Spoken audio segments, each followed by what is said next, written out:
There's Kamal. Hello, hello. How's it going? Pretty good. How are you doing? I am good. Where are you dialing in from? I'm in Portland, Oregon. How about you? Good. How's it going over there? Well, there's a small part of the town that goes crazy every night, and the rest of the town is normal. So, Is that normal meaning quiet? What does yeah, normal mean here? yeah, quiet and normal. There are protests going on pretty much every day here and there, but it's just a small part of downtown for the most part. Hmm. The news makes it seem like the city's insane and falling apart, but this is not the case. Hmm. Good to know. Hi, Liz and Tyler. Liz and Tyler, right? Hi, I'm Yeah. Komal. Hi. Nice to meet you. Nice to meet you. So now that you three are all here, we could start like the real part, I guess. I think Anyone the that fake part before? we were just kind of chatting because we got here like 10 minutes early. Um, so just so everyone knows what's going on, we're streaming live on YouTube and it's recording. So I think that'll be like, I'll post that later for people to listen to who weren't able to make it or whatever. Um, but I think like, well, when the pandemic started, I almost was tempted to try to make like another part of the movie because the pandemic has had such a huge impact on food waste and food and hunger in America and everything. So I'm sure that it's impacted everybody who's been in the movie in some way or another. So I think that would be a really good way to start. I don't know if who wants to start, but if you want to just kind of talk about how the pandemic has affected your business and everything since your organization that you run since the pandemic started, that would be really cool. Who wants to start?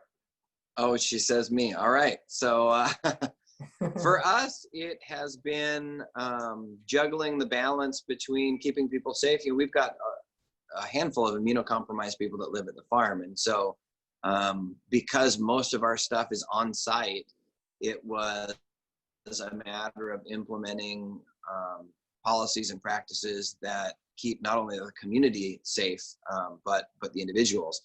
And then we deal with, because it's a community run event and we've got a pretty broad range of folks that come. We have people that believe that the whole thing is a hoax and refuse to wear masks. And then we have other people who are very, very afraid.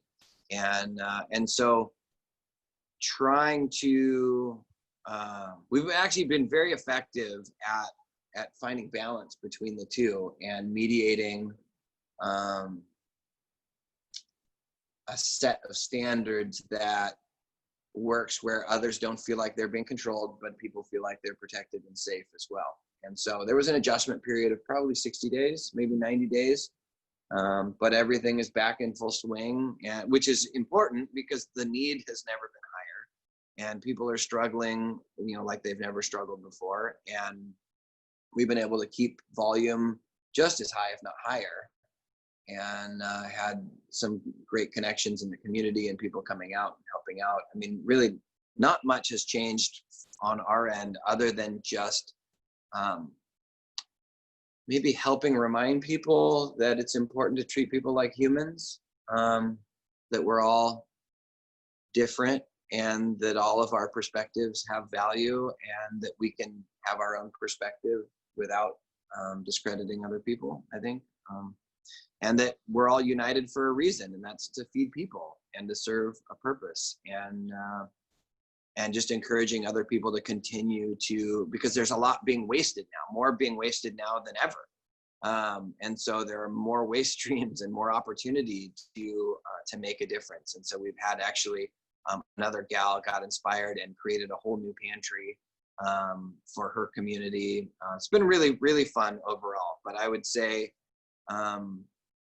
the opportunity just continues to increase. And it's been a heck of a journey, but great for us. So a couple of quick follow-up questions. Now my director hat is coming on again. I'm wanting to get more to the story. So first off, who started another pantry and where? There was a gal in Southwest Portland that started a community food, and it's different from our pantry in that everybody in the community gets involved, and a handful of people pick up from vendors, but a lot of people are just donating things that they have. And so it's kind of free any hour, come and go, shelves. They do a little tent set up out in the yard, and people come and drop off, and people come and pick up.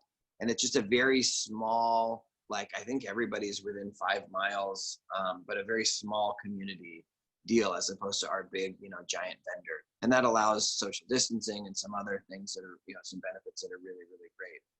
But just the inspiration, she came out here and realized that there was so much waste everywhere. And so she just found a waste stream and jumped in there and started talking to people. And she started because, a lot of the elderly families in her community were too afraid to leave the house. And they also didn't have a lot of money. So she started finding the pantries that were already established and going through and picking them up. And then along the way, like Tyler said, she just started hearing about or talking with people and having people also contribute things that from their household. Because we deal with big distributors that are wasting stuff, but every family also wastes tons of food. And or not many, and have excess canned goods and whatnot that they don't ever use in their house. And so she found that a lot of people were really happy to donate these food items to help people in need. And so now there are groups in the community where every time they go shopping, they pick up a little bit of extra and they just plan on dropping it by the pantry. And it's just the community helping the community. And that was the whole goal from the beginning, was just that we can only do so much as individuals, but to be able to plant seeds that other people start up their own grassroots movements and find a need, fill a need in their communities. Okay, and the last follow-up question is just, I'm intrigued when you say that you had it's all a hoax people, and then the really scared people, and the people who didn't want to wear masks, and the people how did you balance that out? Did you make a policy where people have to wear masks, or because it's outside, do you not worry about it that much? Or so we, when this went down, we had families come to us and just say, how are we going to implement this with the pantry? And we just put out a statement saying, please, we recommend that you wear masks and keep 6 feet apart. We have a volunteer-based private group that got into this large debate, heated debate about wearing masks versus not wearing masks. And where did that debate happen? Online, yeah. Oh, really? What a surprise! Huh. Behind the protection of a screen. Like on the Good Neighbor Family Pantry Facebook page, or? No, it's a GroupMe app. Okay. We did. Yeah. So yeah, we said, we're not trying to force anyone to do anything. We just want to respect those that need to pick up food and might be immunocompromised and who are asking that other people also wear masks. Even if you feel like it's not protecting you, if we could do it as a cultural thing for those other people, that would be very helpful. And I feel like they kind of rallied around that concept of, regardless of what you believe, if it's not hurting you, would you be willing to help? And treating people like people. I mean, it's just coming back down to that we can share differences in opinion and we can respect each other. And it's important that we don't get caught up in the semantics of what we think the truth is, that we can just look at each other, look at everyone as someone that has a valid perspective and needs and feelings, and try to treat them with kindness and gentleness. And on my side, I also, we used to have scheduled events where it was certain days and certain times, and I loosened it when this happened, and I said anytime sun up to sundown, to offer a larger range, so everyone's not just congregated during certain times, and people could come, and if it's too crowded, they could leave and come back at a different time. So that's pretty much solved the problem in terms of if a family is there getting food and not wearing masks and you show up with your mask, you can just wait a half an hour until they're gone and then do your thing or whatever. Yeah. And really engaging people and empowering people to make simple requests, to make polite, courteous, gentle requests. You know, hey, would you be so kind? And I think that's, you know, where we struggle as a country in general right now is, you know, if we can just be kind, then most of the other stuff works out. A little bit of civility goes a long way, but it's really hard to get to at the moment. Yeah. Cool. But it's happening. I mean, it was a short, very brief, intense but brief period, and everything since then has been really beautiful, and people are pulling together just like we hoped everyone would. And yeah, it's been really great overall to see the response in the community. And the overall volume of people coming to get food is increasing or staying the same, or? I'd say probably 10% higher. Yeah. Not A little bit higher. not substantial. You already had I a think- lot before. Yeah. I think what I've seen, the food goes really fast for a whole truckload within a couple days. I'd say the people, maybe not as high a spike in the people that come to get it, but they're taking more for their communities and their families. Yeah. Yeah. Okay. So Copia in Las Vegas, among Yeah. other places. So Like other places. lots has been going on. Tell me about it. Yeah, lots has been going on. And so just as a refresher, you know, Copia is solving the world's dumbest problem. We believe in a world with so much technology, so much innovation, so much abundance, issues like hunger shouldn't exist, particularly not when we waste 3 times more food than there are mouths to feed. And so what we've uncovered is that hunger is it's not a lack of food that's the issue. It's an inequitable distribution of that food, meaning that hunger is not a scarcity problem, it's a logistics problem. And turns out food waste, also a logistics problem. And that's essentially the logistics problem that we've built technology to solve. And so what Copia has done is we've created a platform that connects, you know, businesses with high quality excess food, and we match that directly to nonprofits that are in need when they're in need the most. And so a business will request pickup of their excess food. You know, we'll know what type of food it is, the amount of food, you know, what's the total tax deduction opportunity, and then they will request to pick up. A driver will show up nearly anywhere in North America to come pick up this food, and in on average less than 30 minutes, a driver shows up and takes this food directly to an after-school program for underprivileged youth, a domestic abuse shelter, senior citizen home, you know, 1,000 plus nonprofits. And during COVID, the number of nonprofits that have signed up to receive food from us has doubled. And so the driver will drop off that food to that nonprofit. The nonprofit confirms receipt of the food. They'll sign this automated, digitized tax deduction receipt that we've then, you know, stored in the cloud. So the business gets to still take advantage of the tens of thousands to potentially millions of dollars in tax savings that are available to them for their food donation, right? So like food that they would have otherwise had to pay to throw away. So we're essentially solving hunger and food waste at scale. Now, the scalability of our technology and frankly, our entire business model was put to the test with COVID. You know, with COVID, 17.1 million more Americans are facing food insecurity, and access to surplus food is dramatically curtailed when food sources are shut down. Does that mean that food waste is not happening? No. It means, I think it was like $1.32 billion of food waste happened on the farm between March to May of this year. So food waste is still happening, just there's different sources. And so, which means, regardless, we need more food in the system. We need to be able to also service triple threat individuals, those who do not have access to food stamps, to EBT, to Meals on Wheels, to DoorDash, to, you know, who are a health risk to themselves and to others, who are immunocompromised, and who, like, I hate saying this word, but like, who would otherwise starve if we didn't feed them, right? That's a very different reality. And that's the kind of reality that we're facing right now during COVID. And so what we had to figure out was like, okay, so how do we get freshly prepared meals directly to the doorsteps of those who are most vulnerable to COVID? And how can we do it in a way that can also like save jobs in the process? Could we do it in that way? How do we make it economically efficient? Right, Copia's original business model is like a B2B model. We're taking a lot of food from one place, a lot of excess food from one place, and then we're giving it to nonprofits that feed a lot of people. Now, what we're talking about during COVID is like there needs to be more food into the system, and that food needs to go directly to doorsteps because these nonprofits are already inundated with food, or inundated with need, pardon me. And so you have a huge population of people who are not able to be served, who are also what we call triple threat individuals, right? So not only do they meet the standards I just spoke of, they're also by and large living under the poverty line.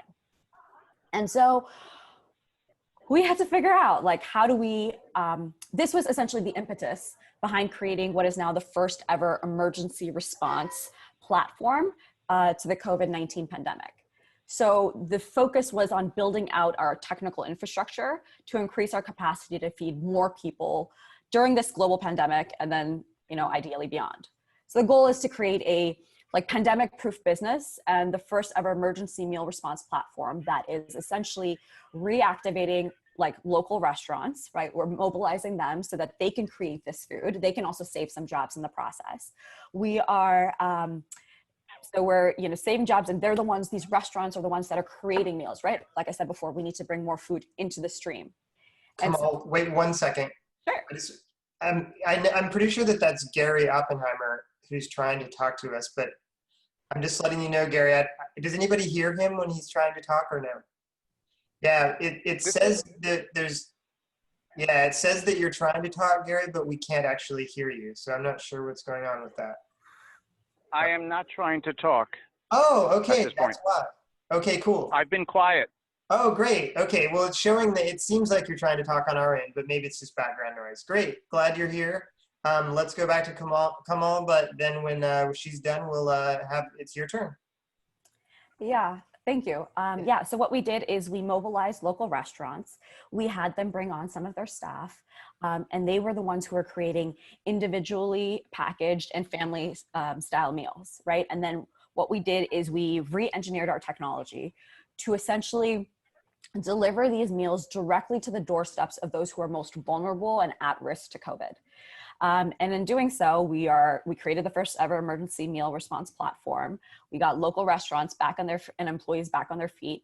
And what we did is we worked with our nonprofit partners, and they were the ones who were determining like who amongst their clients are really like triple threat, like, because that's not our subject matter expertise. And frankly, like, I never even thought about it in such a individualized manner. I was always like, you know, impact to me is like feeding the greatest number of people, right? In the most scalable way. And that's not at all what this model is. What it's doing is it's feeding not necessarily the most number of people, but the people who are most in need. And that's a kind of different reality. And so anyway, so we've mastered essentially what is now B to C to C distribution. We united an entire volunteer force. I mean, when shelter in place is in play, like, and you have 36 million Americans that are now unemployed, in a time when you're feeling so helpless and hopeless, you want to do something, right? You want to help somehow. And so what we did is we launched this product that we had sunsetted called Copia Drive, and we essentially enabled it to be a drive platform in which kind of like a DoorDash driver would be able to figure out, oh, I got to go pick up food from here, and then I got to take it XYZ place in a very similar fashion. And we got 1,000 plus, you know, volunteer drivers who are the ones who are then picking up this food and taking it directly to doorsteps, because, you know, our normal logistics partners, that would be financially irresponsible to have us have delivered it. Anyways, this whole model, to sum it up, is what's great is like, so the restaurants, they're operating, let's say, in their own bubble. The drivers are operating in their own bubble. The nonprofits with their clients are operating in their own bubble. And they are all like powered by our technology. So it's on our like technical, if you think about it as like a technical infrastructure, a technical backbone, that this platform powered by Copia is what is able to scalably determine where is the need and where is the supply, and how do you most efficiently route that from point A to point B. And we don't, in this model, have to actually pay for or be responsible for the logistics like side of the business. We are just the technology side of the business. And this is also what's interesting is it's shifted our, you know, even our mindset. You know, we are one of the most intelligent platforms for the redistribution of surplus food. And now with COVID, what we are becoming is the most intelligent platform for the distribution of food, because it's not excess, right? It is premeditatedly created food. It's not going to nonprofits. It's going to individual doorsteps. It's not like buffet style food, right? It has to be packaged and prepared and delivered with dignity. And so we have delivered nearly 200,000 meals during COVID directly to doorsteps. We have expanded throughout Nevada and California. So we were in Orange County. We've saved, I don't know, 500 plus jobs. I mean, it's ridiculous throughout this whole process. And we've only just begun. And the goal is in the next 8.5 months, we'll feed 2 million more Americans, actually 2 million more people.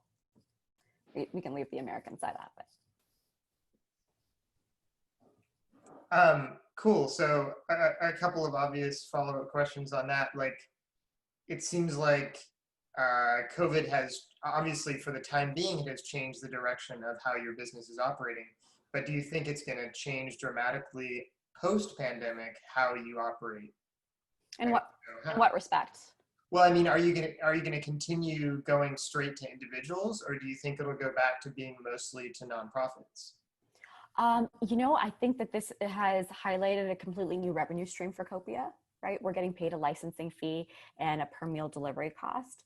I think it just depends. I mean, what we know is now we can, right? We can do last mile and we can do last inch. We can create also like micro, like kind of like polling stations where people could come and get that food from that place once it's safe, right? Now we're gonna have this whole inventory of people who are in need, and we could have restaurants, just even when restaurants are all back on their feet, that doesn't mean that all of a sudden they're getting demand, right? We are giving them demand. We're raising nonprofit funding to be able to like get them to be funded, these local restaurants, right? We've created essentially a coalition of local restaurants, of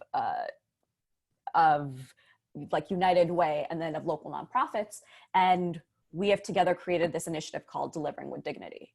And so Delivering with Dignity, I believe, will exist on. And, we're dealing with at least one natural disaster at minimum a year, right? The way that we fed people during the California wildfires, the way that you feed people during a hurricane, the way you feed people during COVID, every single way is different. Like, it requires different, parameters and inputs, but what remains true is that people will go hungry. No matter what, people will go hungry. And so how you feed them will change, and you have to be like nimble enough to be able to change with it, because at the end of the day, the problem is the problem. And that's the problem that I believe we're all focused on, obsessed about solving. Yeah. So one of the great things about Copia is that you guys are for profit, which I think is amazing, because it actually, we live in a capitalist system, for better or worse, and so it drives innovation, it drives motivation to do good work. So I'm curious, who pays a lot of you said you're getting like a per meal charge to deliver the food. Who pays that? Yeah, so what we've done is we've created this like initiative, right, called Delivering with Dignity, and they have a fiscal sponsor that raises capital, and that fiscal sponsor is the one who pays the restaurants. They're the ones who pay us for our technology, to license our technology. They're the ones, who cover their own back office costs. So in that, it is like very much a licensing fee. And the way that I think about it too is like, this is something that can plug into World Central Kitchen. So like, for those who are familiar with Jose Andres's like amazing organization, I believe it started out of Haiti a decade ago, to respond. One of the first things they do, they are experts as soon as a natural disaster happens or a man-made disaster happens, they're on the ground. Their subject matter expertise is preparing as high quality food as they can and mobilizing the local population and the local restaurants. And where our subject matter expertise is really understanding where is the need, what do they need, what kind of food can they accept, what's their refrigeration capacity, what's their freezer capacity, do they even have a kitchen to like heat food in, right? All of these different things.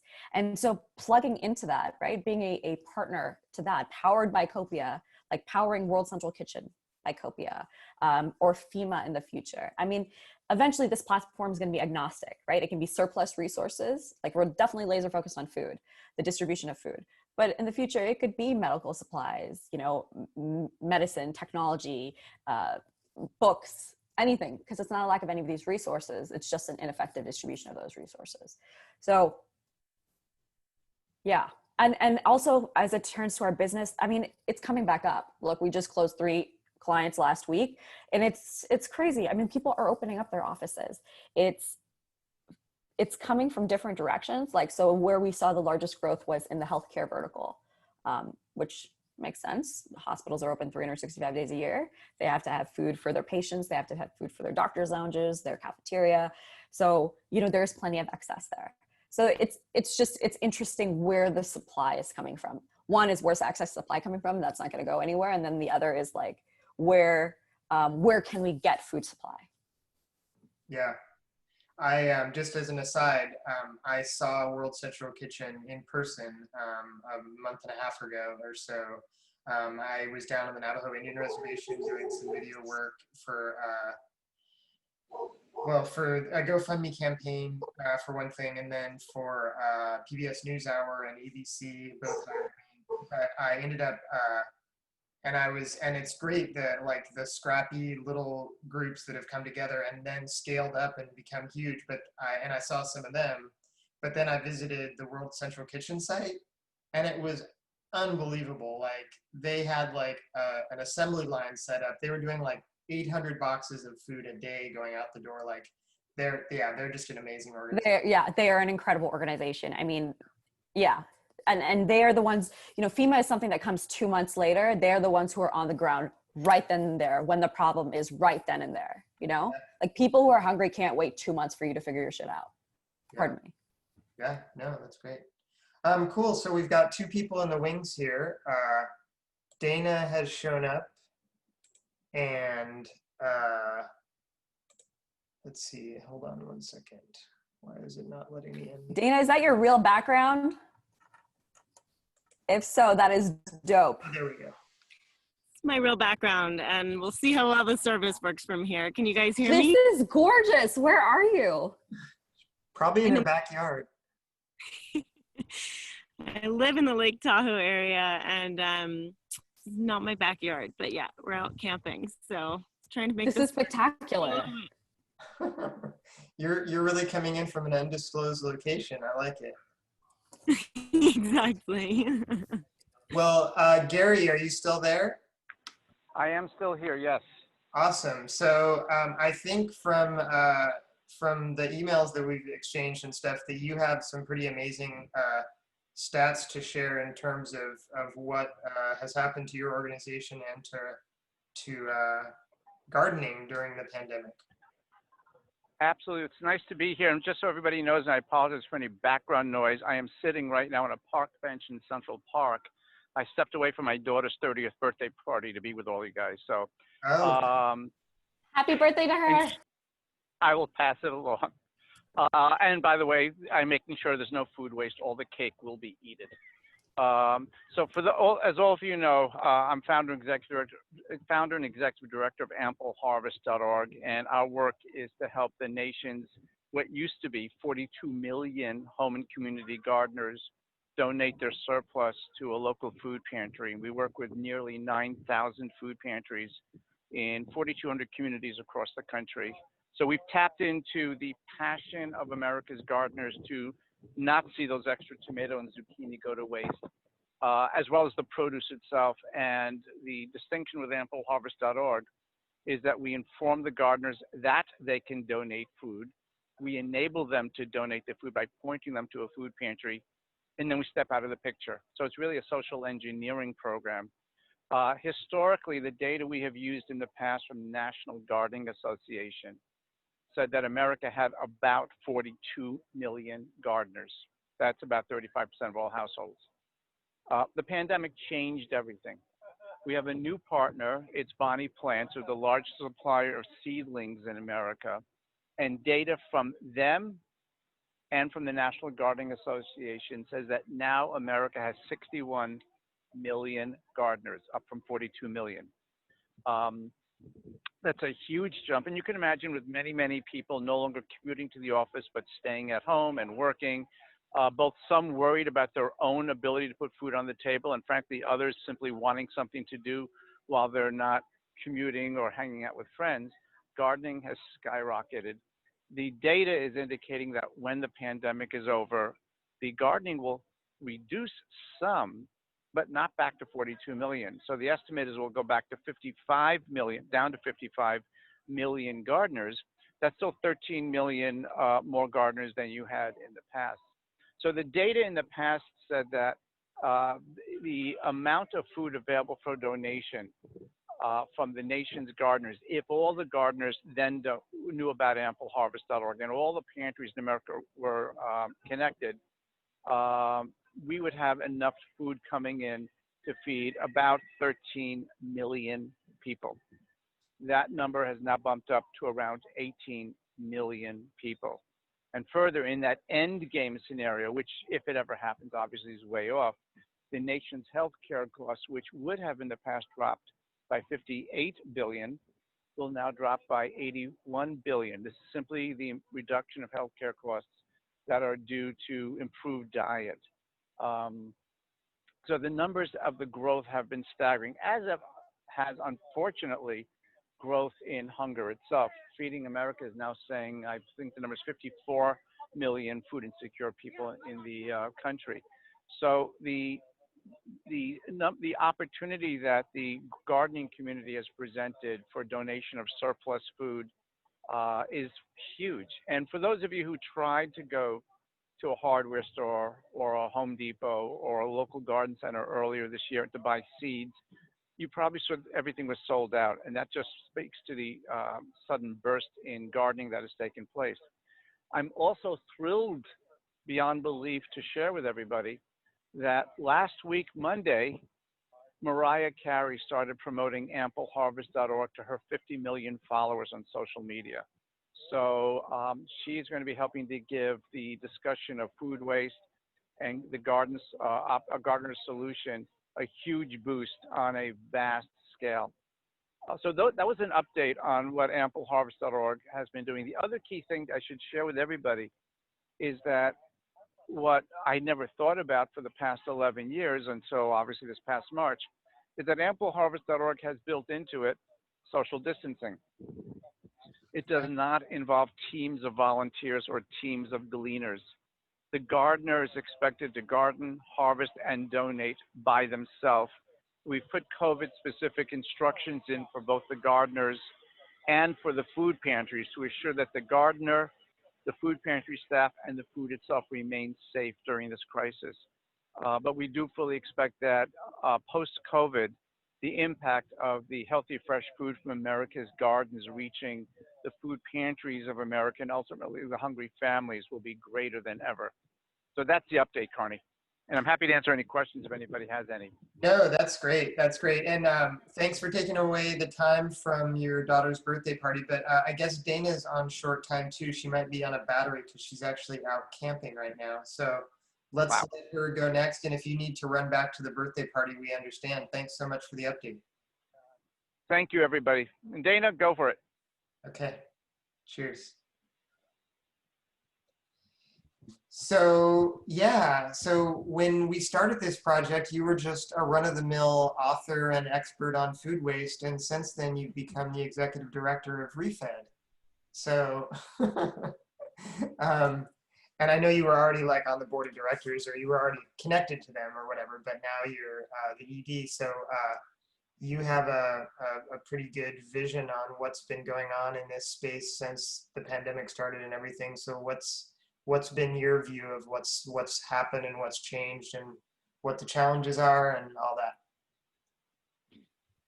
Yeah, well, it's actually kind of funny timing. I stepped in as an interim executive director for ReFed in November, and then the full-time permanent on March 13th of this year. So kind of an interesting time. And for those who are not familiar with ReFed is an organization that's wholly focused on reducing food waste in the US across the country. And we really focus on data-driven solutions. And so pretty quickly after I stepped into the position, food waste kind of landed on the front page of the news, you know, New York Times, pick your outlet. There were these front page pictures of the millions of gallons of milk being dumped and eggs being smashed and produce just being left on farms, and at the same time the huge increase in need that Gary was just talking about. And so we actually found ourselves in this position where one of the main things we do at Refed is really focus on bringing more capital into the space. And so we work with a lot of different investors and donors to do that. And so of how much food was going to waste and the need at the same time. And so out of that, we actually started a fund, a relief fund, and we knew there were many out there, but found ourselves kind of uniquely suited to be telling all those people who were concerned about that, those who were, you know, had the means and wanted to contribute funds to a lot of these organizations on the ground. I think I heard Kamal kind of referencing this a little bit, but a lot of smaller organizations on the ground who were pivoting really quickly, were very creative, and trying to address this like enormous spike in need that they were seeing. And doing that by rescuing food, you know, from somewhere, whether it be distributors nearby or fishermen, or you know, finding a way to actually process some of the dairy that wasn't getting processed. So we wound up standing up a fund. The reaction has been amazing. We initially were targeting bringing $1 million into this fund. We're now at $3.5 million, and we keep trying to close it and having new donors come and tell us they want to be part of it. So that's been really exciting. We have 37 grantees who've been able to do some kind of food rescue and getting that food to people. So that's been a really, I will say, just even personally, really empowering component to this whole crazy pandemic time. More broadly speaking, I would say, you know, a lot of people are talking about how this pandemic has showed how broken the food system is. And I would say, I understand why they're saying that. And I think there's plenty to talk about as to what the opportunities are for fixing it. I've been quite impressed at how much food you can still find in the store, you know, even throughout this, that there really were not dramatic food shortages. And I think where we were seeing that increased waste, and so my like biggest observation in all this is that where businesses had some kind of flexibility built into their model, where they had multiple different types of relationships, where they had different types of products, where they had the ability to incorporate different types of products into their model, those people and businesses actually did okay throughout this. And it was the places where there's a lot of rigidity, you know, very specialized milk processing plants that only process milk into either 20-gallon bags or into individual sizes that go into school lunches. You know, like that kind of place that they can't just make new equipment appear on a dime. Those are the sorts of places that we saw a lot of waste happening because there wasn't an easy way to adjust. And so that's something I've been thinking about a lot, is that, you know, when it comes to surplus food, there's always going to be some, and you have businesses like Kamal's and Copia that and answers like Ample Harvest, but people can do something with that food, right? And I think the more we can build out the flexibility on that end of what do we do with our surplus food, the better shape we're going to be in. And I think that's everything from secondary markets to food donations to other kind of more recycling types of answers. The other thing I'll say is that while there has been a spike in food waste during this kind of unpredictable moment, I think there are a couple changes that we'll see come out of it that will actually have a positive impact and hopefully bring waste numbers down. You know, in restaurants, I think notorious, all you can eat buffets are like notorious for having huge amounts of waste. And I'm not sure what's going to happen to those, but I know they're not going to be quite the same for a while. You know, whether they have somebody serving where they didn't before, I think we'll see a lot less excess through those. We're seeing restaurants move to much smaller menus because their world is so much more unpredictable now. And smaller menus is a way to keep your inventory down, and just a pretty positive practice in general. And then in homes, there's been more recipe searches during this pandemic than you see during the holidays, and everyone's baking their sourdough or getting creative in their kitchen. They're learning new skills. They're learning how to manage food. They're eating leftovers where they didn't before. Sometimes it's because there are more financial pressures, or maybe it's because they don't want to go to the store very much, but there's more reason for people to try to stretch their food out and use it all. And I think that is, a level of kind of forced behavior change that, I'll tell you, working on this for a decade, I've never been able to achieve.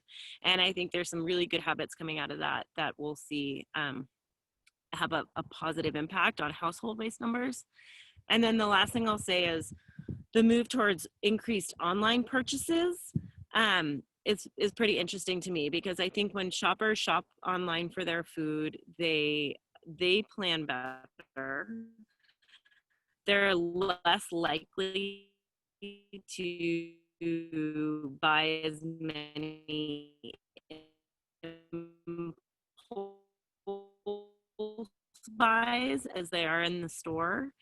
And also, when it's done a little bit in advance, that actually gives the purchase the right amount and less excess. So there's a number of ways homes and along the supply chain. Yeah, I mean, the optimist in me wants to focus on all the innovation and all the increased motivation there is to be really frugal with your food and make good choices. And probably, I remember during our interview, you talked about freezing food, and I'm sure a lot more people are using their freezer now and buying more canned goods and all those sorts of things. I guess the part that worries me is just, if we have a vaccine in a few months, or, whenever the pandemic does end, are people going to keep up? Like, how do we make sure that people keep up those good habits that they started during the pandemic? Are people just going to go back to the way they were before? Like, that's the challenge, right? Sure, it is the challenge. If this were a 2-month affair, I think that would be troublesome. I think the reality is we're going to be in this for a long time to come. And, every forecast I've seen shows home, like retail, grocery shopping up and like restaurant shopping down. I think there's for the foreseeable future. So I think in some cases, these changes are going to become habit, because we're going to be in this situation for a while. So we're going to be cooking for ourselves more than we used to for quite some time. And when we're done with that, we're just going to have our new routine in place. And even if we start sneaking out to restaurants here and there, I think we're going to be in this long enough that people are going to build new habits, like it or not. Yeah, no, I think that's true. I mean, what do they say? It takes 21 days to start a new habit or something, and the pandemic's been way longer than 21 days. So hopefully these new habits are here to stay. Mm-hmm. Awesome. Thank you so much for all of that. I know you're on brief time, and it's great that you were able to join from a camping site somewhere in California. So that's great. Well, thanks so much. Congratulations on the premiere. Okay, thank you. Take care. Bye-bye.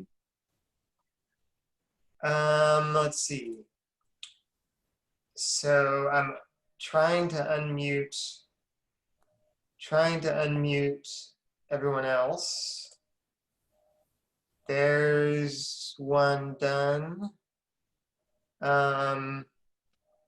Okay, so as long as I've got you here, Ms. Copia, I guess, yeah, like, that's one thing that, like, for anyone who sees this later on YouTube or whatever, I think that, you work with a lot of nonprofits. I think when people think about food waste, when they think about homeless people, when they think about all those sorts of those things, they think about handouts, they think about government stepping in and doing their part, nonprofits stepping in and doing their part, and both of your projects actually are for profit. And so, yeah, I just want to, like, let's say you graduated in June from some great college with a degree in, food science, or, you just got an MBA and you're thinking of a new business to start or whatever. I just want to impress upon people that, like, you can do good and you can make a bunch of money at the same time. Like, and that's not a bad thing. We shouldn't feel bad about getting rich and, you know, being completely helpful to whole communities or whatever. So I know that's something you feel strongly about too. So do you want to say a little bit about that and give your pitch to those 23-year-olds who just graduated with MBAs who are looking to start a food-related business? Who is 23 who graduated with their MBA? Okay. Jeez Louise, who are these people?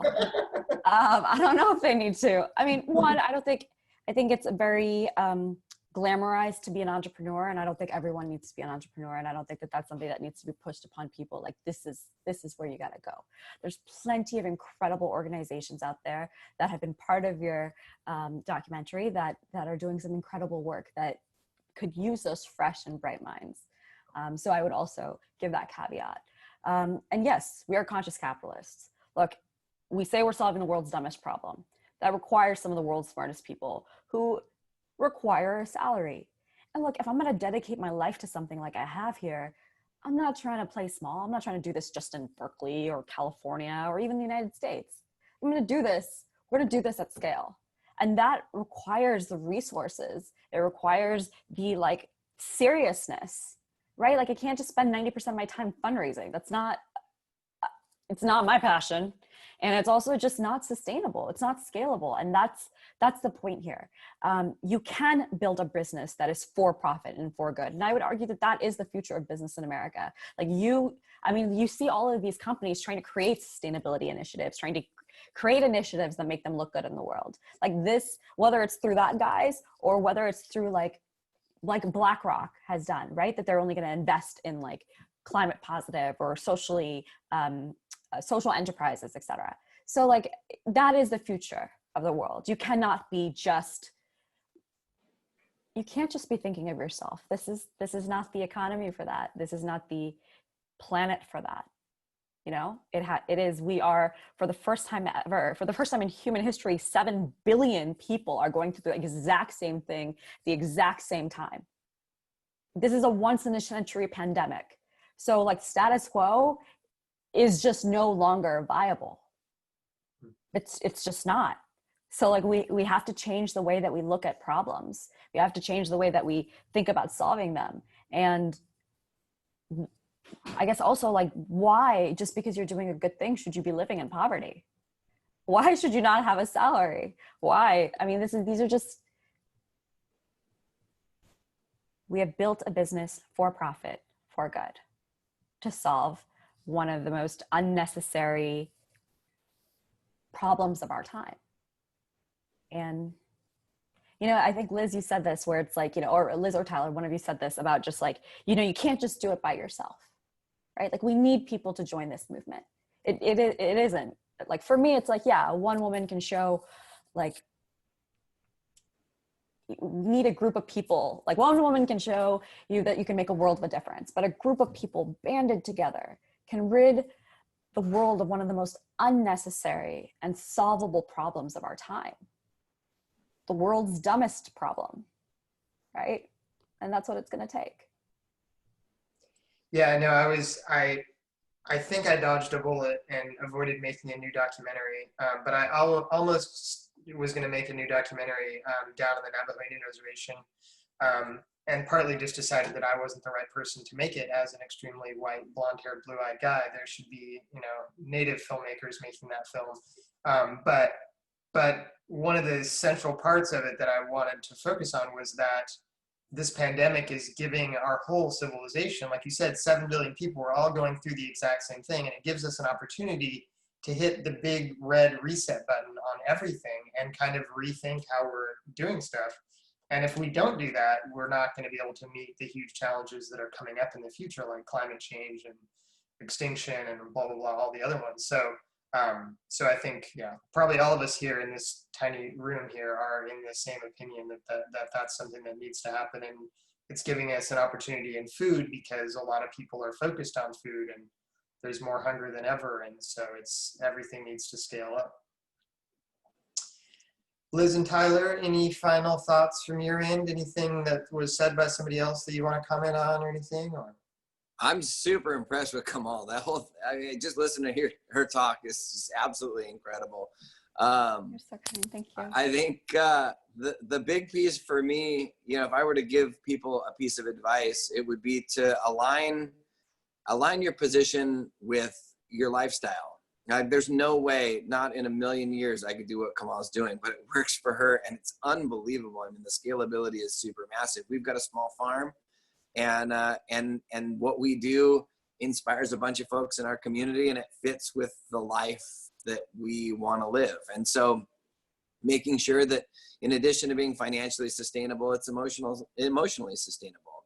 That you know, I mean, that's the whole goal, is creating systems that intercept waste streams, make a difference in the planet, but make a difference in your life and the lives of your community. I think the only way to do that long term is really to make sure that we're acting in alignment with our values and the lifestyle that we want to live. So yeah, huge props to everybody. Kamal, you're super incredible. Yeah, it's been a fun ride. Well, I mean, this is maybe a good way to tie it up too, because it goes back to the very beginning of why I made this documentary in the first place, which was you guys, which was Heart to Heart Farms and Good Neighbor Family Pantry. And while you guys maybe don't want to scale up and do something on a nationwide level, the idea of this documentary originally was to get your story out to the world, because the way that you can scale up is by having people copy you, right? So other people who are like, how can I help? I'm just living on a farm, you know, 20 miles from the nearest city. How can I help? This is how you can help. You know, you can get loads of free produce, amazing food to feed to your farm animals, and then give it away to people in your community for free, you know, while producing amazing pigs and other farm animals that are eating these much better than normal diets. So that's I guess the way to kind of wrap it all up is that. And it can be simple. You know, it can be really, really, really simple. It doesn't have to be, you know, you don't have to have an MBA to get out there and make a significant difference in a lot of people's lives. All you've got to have is the desire and, you know, willingness to pick up a phone call and study what some of these amazing people in this documentary, study what they've done, and you know, it's all out there. So thank you for putting the word out there and for all the energy, Carney. I mean, super excited to have been a part of this process. Cool. Hello. Thank you so much for that honor and for introducing us to like other fantastic humans. Cool. All right. Great way to end it. Thanks a lot for your time, and happy Sunday. Happy Sunday. Stay healthy, stay hopeful. Okay. See you in person after the pandemic is over. That's right. All right. Bye. Take care, guys.